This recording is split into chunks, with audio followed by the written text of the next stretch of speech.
Hello everyone. Today I'm excited to present our NeurIPS 2025 paper titled Blockwise Flow Matching. Recently, diffusion and flow matching models have become the standard state-of-the-art framework for image and video generation. A common design choice in these models is to use a single network such as diffusion transformers to handle all diffusion time steps. However, we argue that this design is suboptimal because a single model has to learn very different characteristics across time. For example, at high noise levels, inputs mainly contain irregular, low-frequency structure, whereas at low noise levels, the model must recover fine, high-frequency details. Moreover, this design is inherently expensive and slow at generation time.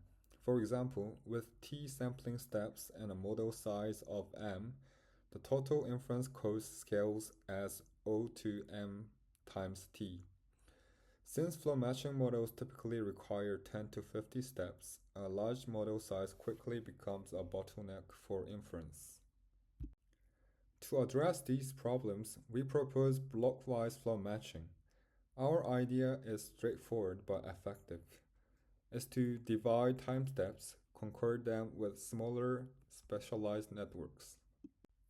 As you can see in the figure on the right, our core idea is to divide the diffusion time steps into multiple segments and assign a smaller specialized network to each segment instead of relying on one large model for all time steps.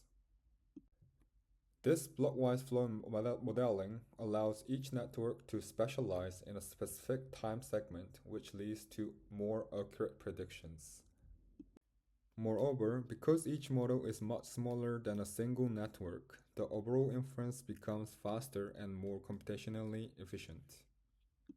We now move on to the architecture design of our network. Each blockwise model is composed of two parts: a shared feature alignment network and a specialized velocity prediction network. Concretely, the feature alignment network maps inputs into a semantic space by aligning its output with pre-trained Dino V2 features. And the velocity network then predicts the ground truth velocity conditioned on the feature alignment network's output. We refer to design as semantic feature guidance, or SEMFIT for short. Our design is inspired by recent work such as RDZ and REPA, which show that strengthening a model's semantic representations can significantly improve generation quality. In a similar spirit, our SEMFIT module also leads to a substantial improvement in generation quality compared to models without the feature alignment network. This behavior is consistent with REPA's findings. However, while REPA aligns the internal hidden states of the velocity model, our SEMFIT uses a dedicated alignment network whose output is then explicitly used to condition the velocity model. In the bottom right figure, we compare the PCA visualization of the aligned features from our SEMFIT and REPA. You can clearly see that our explicitly conditioning produces more stable, noise-invariant representations across diffusion time steps compared to REPA. This in turn leads to better overall generation performance. We also observed that the outputs of the feature alignment network are highly similar within each segment. More concretely, the discrepancy between the feature at the segment start and the features at intermediate time steps increases approximately linearly as t grows. This observation motivates us to replace the full feature alignment network with a lightweight residual network that learns only the difference between the start and intermediate points within each segment.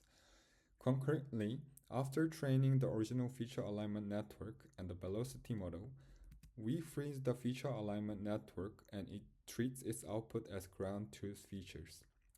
Thus, given the start point feature and the intermediate feature produced by the frozen alignment network, we train a feature residual network to predict their residue.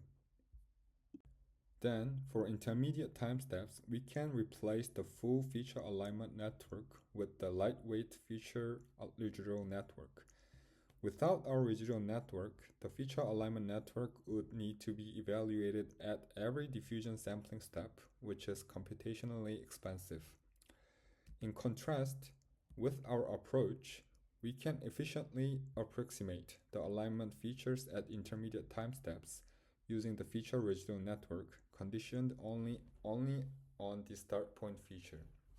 As a result, the full feature alignment network is evaluated only once per segment, which significantly reduces inference cost. Previously, we mentioned that our BFM framework enables network specialization over time.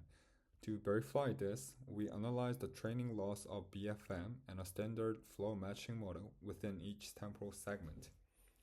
As you can see in the plot below, BFM consistently achieves lower loss across all temporal segments, resulting in about a 3% lower training loss on average.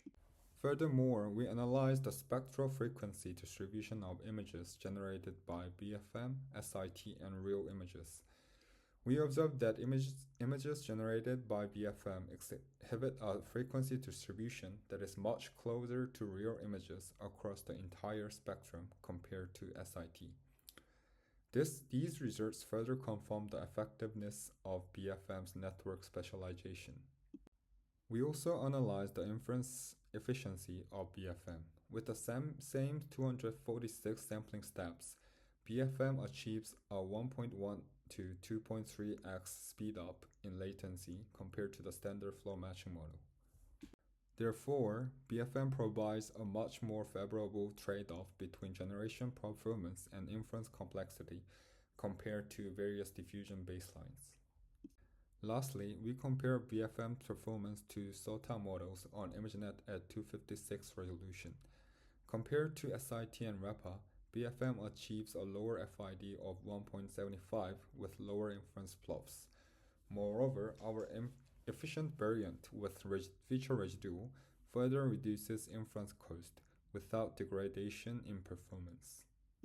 In conclusion, our proposed blockwise flow modeling improves both inference efficiency and generation quality by enabling network specialization across diffusion time steps. We also showed that architectural components such as semantic feature guidance and the feature residual network further enhance both performance and efficiency. If you are interested in learning more about our work, please scan the QR code to access the full paper, project page, and code. Thank you so much.